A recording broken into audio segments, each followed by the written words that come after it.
क्या आंध्र प्रदेश बनेगा green energy का सऊदी अरब? 2014 में जब आंध्र प्रदेश और तेलंगाना का बंटवारा हुआ तो राज्य की आर्थिक स्थिरता को लेकर कई सवाल खड़े हुए थे।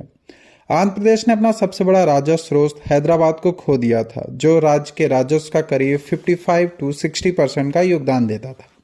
लेकिन आज आंध्र प्रदेश अपनी नई आर्थिक कहानी लिख रहा है। इस बार केंद्र में है क्लीन एनर्जी। जिस तरह सऊदी अरब में ऑयल यानी तेल के दाम पर दुनिया में अपना दबदबा बनाया है, आंध्र प्रदेश वही ट्रेंड ग्रीन एनर्जी के क्षेत्र में दोहराने की कोशिश कर रहा है। हाल ही में राज्य में $10 बिलियन की ग्रीन अमोनिया प्रोजेक्ट की घोषणा की गई है, जिसका पहला चरण 2027 तक पूर्ण परिचालन यानी 2030 तक शुरू होने की उम्मीद है। आंध्र प्रदेश के डेवलप दर वर्तमान में काफ़ी प्रभावशाली है। वित्तीय वर्ष 2026 के द्वितीय माही तक राज्य में करीब 11% की वृद्धि देखी गई है। इतना ही नहीं, वित्तीय वर्ष 2026 के पहले 3 क्वार्टरों में भारत के आए कुल निवेश में करीब 25% हिस्सा अकेले आंध्र प्रदेश में गया है। रिलायंस, गूगल, टाटा पावर जैसी बड़ी कंपनियां विशाखापट्टनम और आंध्र प्रदेश के अन्य क्षेत्रों को चुन रही हैं। आंध्र प्रदेश ही क्यों? इस निवेश के पीछे कुछ ठोस कारण है। पहला है भौगोलिक लाभ। राज्य के पास करीब 970 किलोमीटर की लंबी तटरेखा यानी कोस्टल एरिया है, जो गहरे पानी के बंदरगाह हैं, जहां जो निर्यात को आसान बनाते हैं। दूसरा है ऊर्जा क्षमता। यहाँ पे 38 गीगावाट सोलर और 123 गीगावाट विंड एनर्जी की विशाल क्षमता है।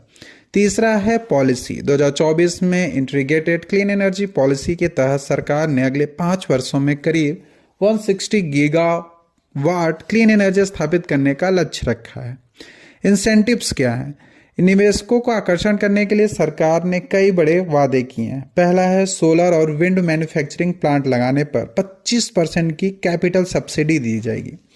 SGST पर 100% पुनर्भुगतान किया जाएगा। बिजली और ग्रिड शुल्कों में भारी कटौती की जाएगी और सिंगल विंडो अप्रूवल, ताकि प्रोजेक्ट्स में देरी ना हो। बिजनेस मॉडल और वैश्विक मांग क्या है?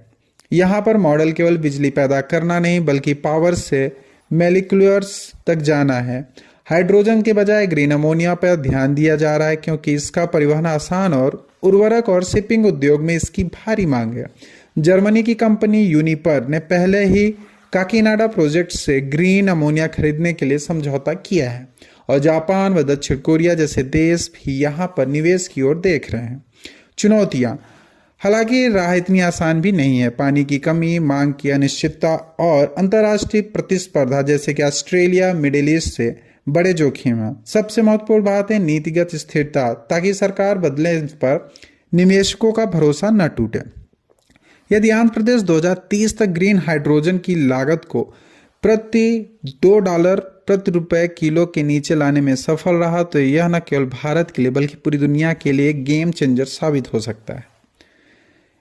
इस विकास दर के आंकड़े और सरकारी लक्ष्यों की सफलता स्रोतों की जानकारी